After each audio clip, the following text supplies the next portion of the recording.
So Sophia's Circle is open again, and you are cordially invited to join me.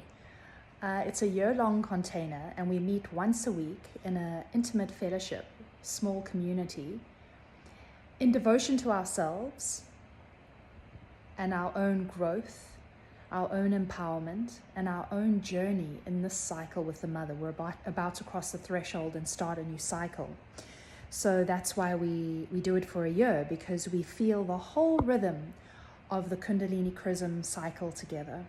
And we root into that rhythm, and we experience parts of ourselves as they are arising. So it's not forced healing, it's like properly gestated healing. That makes sense. And this year as well, we also have a men's circle for the first time. So this is the third year I'm running it, and the first time I'll have a men's circle. So there's two circles, one for women and one for men. Both of them are small, so there is a limit to how many people we can take, because I think that intimacy and being able to speak and share every circle and be connected with your own voice and sharing is part of gnosis, part of healing. So it's not a kind of top-down circle where I tell you what's up, give you a teaching, and then you must go integrate it. I feel that the integration happens in community, in communication with each other. So there's a lot of things we do. You can read about it on the page, but we'll do some kind of body work each meeting, body and yogic practice, just to purify the vessel, come deeper into our own awareness, drop deeper into that true place within. And then in the second half, we often break into our groups and share and connect and really offer ourselves and reveal what's going on in ourselves.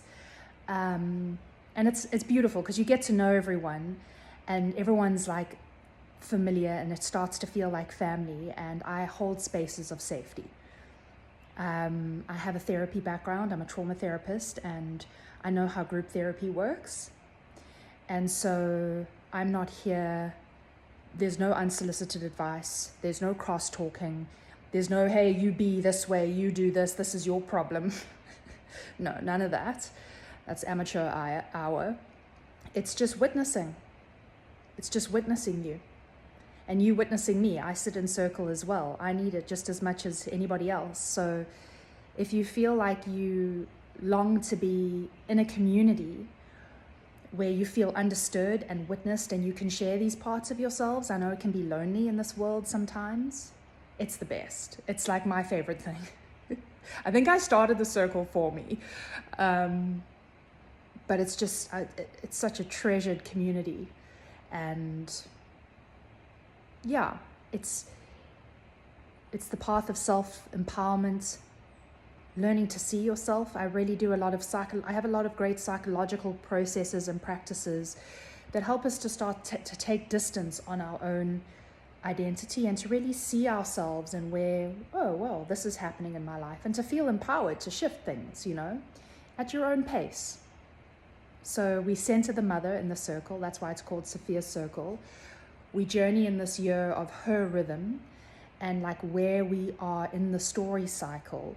So I'm not going to be pushing you for clarity on anything when we're in the root and the sacrum, because that's the subterranean part of the self. So we might do creativity work or a Jungian dream process on those meetings, So I don't put structure on you.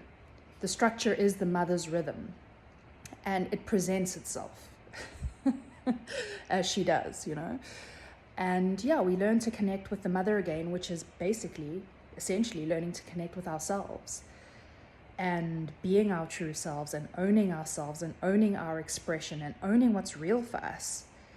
And so that's it. You can read a bit more about it on, there's a link in my bio, or I'll put it in the description below. We start at the end of March. So if you're into it, I do recommend clicking in soon and just checking it out, because we do have to close the circle after we reach 24 people to keep it intimate and to keep it alive with sharing and gnosis and actually connecting. So you can check it out, and if you want to join, then it'll automatically book a discovery call with me, because I want to meet every single person, and we'll meet, and you can feel me out, I can feel you out, and we can just, make friends, and then, yeah, go from there. And I hope to see you there. It's my favorite thing to do, is this circle. Sending love.